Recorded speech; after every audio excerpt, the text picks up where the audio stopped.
I'm a big fan of clean closets, and I just cleaned my closets out, so I thought that I would share my tips and lessons learned with you. I found that the best process to go through is pretty simple. Step one, you just take everything out of your closet and run a full inventory of what is in there, what needs to stay, and what needs to go.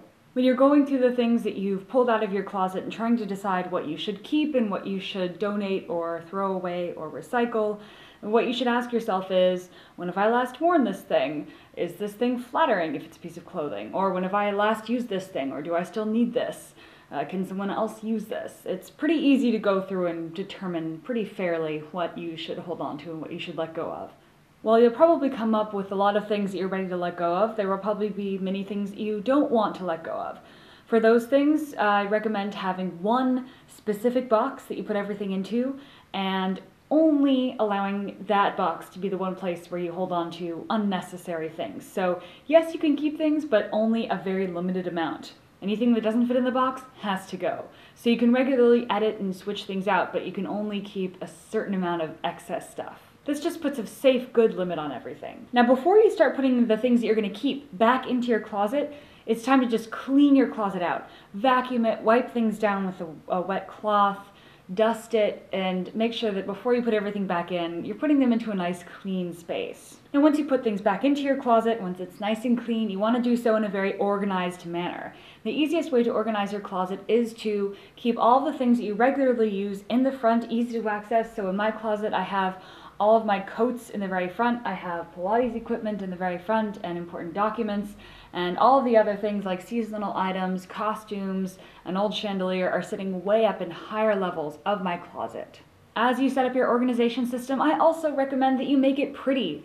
We're far more likely to stick to an organization scheme that we've made if it is attractive and it makes us feel good and it's less of a chore. If you're proud of it and if it makes your house or apartment look nice, you're definitely going to put a little bit of extra effort into it. And of course, in addition to having a pretty organized closet, you also want to have one that is functional. So make sure that you label boxes or that the boxes are clear, that everything's easy to access. So when you do need to find things, it's very easy to find them. Also consider keeping things like step stools in your closet to make it easier to get to high levels and get things that are out of reach.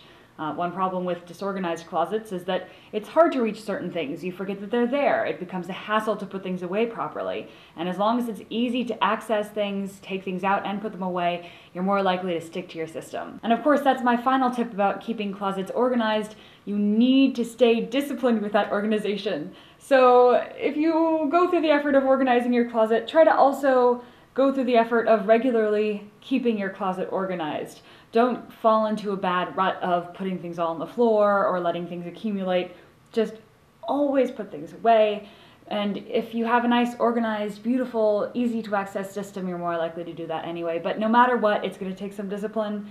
So work that up, develop some character, grow a spine, and just stick to it. Because really, organized closets are beautiful, wonderful things, and we should all have them.